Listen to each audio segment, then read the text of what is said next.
Assalamualaikum warahmatullahi wabarakatuh. Kami dari kelompok 4 mata kuliah Filsafat Komunikasi. Kali ini kami akan mempresentasikan tentang isu yang kami bahas untuk asesmen 3. Saya bersama rekan kerja saya dan Nadika Putri Karunia, Zekiatri Putri Juara, dan India Triadilah. Pertama akan dijelaskan oleh Nadika. Oke, jadi isu pertama kita ngambil lagu dari Nadine Amizah yang berjudul Beranjak Dewasa. Nah, berikut ada kutipan dari lirik tersebut yang kita ambil tuh, yang dari sebelah kiri ada yang namaku akan kau bawa berbaring tersentak tertawa, tertawa dengan air mata mengingat bodohnya dunia, dan kita yang masih saja berusaha. Terus dari lirik yang sebelah kanan, kita ngambil yang pada akhirnya kami semua berkawan dengan sebentar, berbaring tersentak tertawa, tertawa sama kayak tadi yang di sebelah kiri. Next slide. Nah, ini ada arti lirik dari lagu tersebut. Lagu ini tuh menceritakan tentang hidup yang ngikutin takdir dari Tuhan, yang kayak cuman terjadi satu kali. Nah, lirik ini tuh menunjukkan kalau kita tuh tetap berusaha semaksimal mungkin untuk ngedapetin kehidupan yang kita inginkan. Nah, pada lirik dan kita yang masih berusaha, kita bisa artiin tuh bahwa semua manusia selalu berusaha untuk melawan takdir yang udah ditentukan oleh Tuhan. Nah, semua yang ada di dunia yang masih terjadi pada kita itu hanyalah permulaan berdasarkan dari lirik lagu yang tadi. Berarti masih banyak cobaan yang akan dikasih sama Tuhan nantinya. Jadi Nadine Amizah ini menyampaikan pesan bahwa kita harus terus berjuang untuk kehidupan kita walaupun sudah ada takdir yang dipegang oleh Tuhan. Namun tidak ada salahnya jika kita berusaha untuk memiliki kehidupan yang kita inginkan. Jadi untuk lagu kedua yang kita ambil, salah satu lagu Opik yang hits banget, dengan judul Bila Waktu Telah Berakhir. Jadi, kelompok kami mengambil, salah satu kutipan lirik dari lagu Opik, yaitu, "Bila waktu telah memanggil, teman sejati hanyalah amal." Oke, jadi, lagu religi ini membahas tentang kematian. Pada lagu ini juga dikatakan bahwa nantinya semua manusia akan dihadapkan dengan kematian. Hal tersebut dapat dilihat dari, salah satu kutipan lirik yaitu, "Semua dan segala yang ada akan kembali padanya." Tetapi terdapat lirik lain yaitu, "Bila waktu telah memanggil, teman sejati hanyalah amal." Nah, dalam lirik tersebut, Opik menjelaskan bahwa nantinya ketika kita sudah dihadapkan dengan waktu kematian, maka yang menolong kita hanyalah amal. Amal di dalam agama Islam adalah suatu hal yang kita dapatkan jika kita berbuat baik di dunia. Dapat disimpulkan bahwa lagu tersebut, penulis ingin menyampaikan bahwa hidup ini hanya bersifat sementara, yang nantinya seluruh hal yang ada di dunia ini akan kita hadapkan, kepada keberakhiran. Tetapi berbuat baik di dunia adalah tetap dan akan menjadi sebuah keharusan, di dunia. Oke, untuk selanjutnya, tadi kan udah jelasin lagu yang secara general, terus udah ada juga lagu yang religi. Untuk ini adalah lagu yang diambil dari Koor Misa Kematian Agama Katolik. Dalam lagu ini terdapat lirik yang tertulis bahwa tapak kakimu masih berbekas di perjalanan ini. Canda tawa denganmu masih menggenggam di sanubari kami.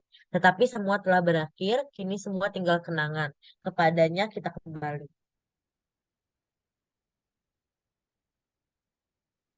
Lagu rohani ini sebenarnya ngebahas orang yang sudah pergi dan hanya menyisakan kenangan. Dan kenangan itu seperti yang kita tahu itu terjadi di waktu semasa hidup.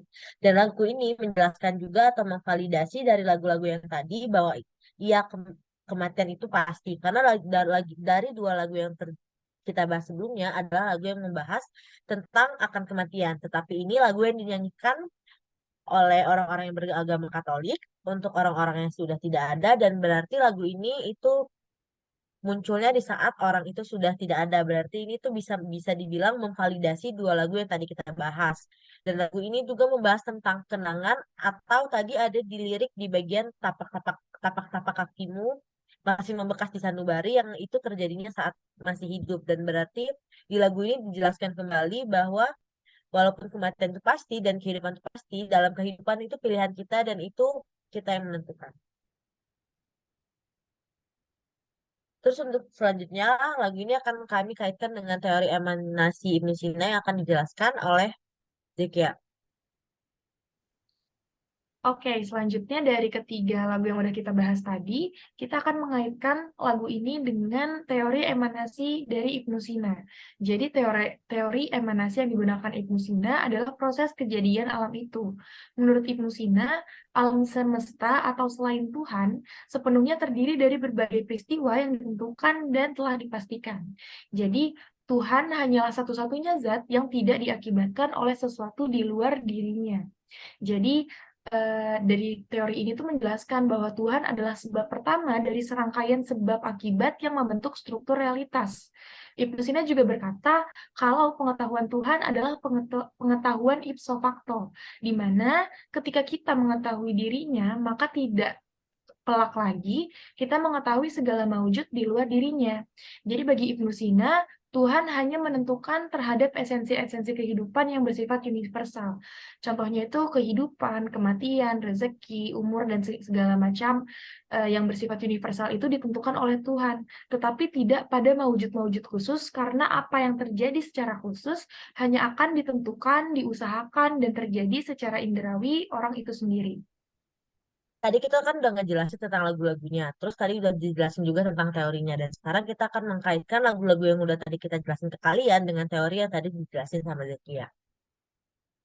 Nah, berdasarkan lagu pertama yang dibawain dengan Nadine Amiza yang berjudul Beranjak Dewasa, jika dikaitkan dengan teori emanasi Ibnu Sina, lagu itu menjelaskan tentang perjuangan dalam kehidupan sesuai dalam teori emanasi. Menurut Ibnu Sina, bahwa esensi-esensi universal atau kematian, rezeki, dan lain-lain, semesta itu sudah ditentukan oleh Tuhan. Tetapi, karena hal itu terjadi, tetap harus diusahakan. Jelas sekali dalam lagu ini, dalam lirik, dan kita masih saja berusaha menjelaskan bahwa kita dalam kehidupan yang pasti ini tetap harus diperjuangkan atas kehendak kita sendiri. Oke, jadi lagu yang kedua yang dinyanyikan oleh Opik, seperti halnya dalam teori emanasi Ibnu Sina yang menjelaskan bahwa Tuhan hanya menentukan esensi-esensi kehidupan yang bersifat universal, kayak yang tadi udah dijelasin, ada kehidupan, kematian, rezeki, umur, dan lain sebagainya, tapi secara khusus hanya akan ditentukan, diusahakan, dan juga terjadi secara indrawi oleh orang itu sendiri. Dalam lirik bila waktu telah memanggil, teman sejati hanyalah amal. Nah, di dalam lirik tersebut, penyanyi menjelaskan bahwa nantinya ketika kita akan dihadapkan dengan kematian, dan yang menolong kita hanyalah amal. Nah, sebagai manusia tentunya perlu mencari, mengusahakan, dan juga menggapai amal tersebut atas kehendak diri sendiri. Oke, selanjutnya di sini aku bakal ngaitin lagu Jalanmu Telah Berakhir ke teori Ibnu Sina. Karena di dalam lagu tersebut ada lirik yang mengartikan bahwa kematian itu pasti, sama kayak teori Ibnu Sina tadi yang yang menjelaskan bahwa esensi-esensi kehidupan itu telah ditentukan oleh Tuhan. Tetapi tetap saja kenangan itu yang akan terkenang nantinya itu kita yang membuat. Karena tetap saja itu adalah pilihan-pilihan kita. Dan segala urusan adalah satu-satunya hal yang akan dikenang oleh orang-orang yang ditinggalkan di dunia. Oke, selanjutnya di sini aku akan membahas mengenai kesimpulan dari lagu yang tadi kita udah bahas dengan kaitan teorinya juga. Jadi sebenarnya kalau kita lihat dari ketiga lagu tersebut itu punya latar belakang yang berbeda. Kita membahas tiga lagu yang tiga-tiganya itu punya latar belakang yang berbeda. Kayak lagunya Opik itu dari sudut pandang agama Islam, lalu ada lagu Katolik juga, lalu yang terakhir ada lagu dari Nadine Amizah yang sebenarnya sama sekali nggak ada unsur kerohanian tuh di dalamnya. Tapi sebenarnya dari ketiga lagu tersebut kita bisa mengambil kesimpulan yang sama bahwa dengan background apapun, dengan latar penyanyi apapun dan lagu apapun yang dibuat oleh penyanyi-penyanyi tersebut, kita bisa melihat bahwa tetap akan ada kesamaan dalam cara pandang manusia akan sebuah kehidupan. Jadi kalau kita flashback lagi nih dari lirik-lirik yang udah kita bahas sebelumnya, kita akan melihat bahwa semuanya itu sama-sama memvalidasi bahwa andil manusia juga berpengaruh dalam sebuah kehidupan. Meskipun nantinya mereka juga bilang bahwa kita nantinya akan kembali kepada takdir yang telah ditentukan. Tetapi mengusahakan hal-hal di dalamnya juga adalah suatu hal yang perlu dilakukan karena banyak sisi yang memang harus kita perjuangkan sendiri. Tuhan tetap Allahlah yang memiliki kekuatan untuk merubah dan menentukan takdir, tetapi manusia juga berperan dalam mengusahakannya. Sama kayak tadi di teorinya Ibnu Sina, emanasi itu, Ibnu Sina bilang bahwa Tuhan itu menentukan esensi-esensi universal dalam sebuah kehidupan, tetapi mawujud-mawujud khusus di dalamnya itu manusia sendiri yang menentukan. Gitu. Oke, selanjutnya di sini ada referensi-referensi dari data-data yang kita ambil berkaitan sama teori emanasi dari Ibnu Sina itu sendiri dan pengaitannya dalam lagu-lagu yang kita bahas tadi. Jadi sekian dari pembahasan kami. Mohon maaf bila ada kesalahan. Wassalamualaikum warahmatullahi wabarakatuh.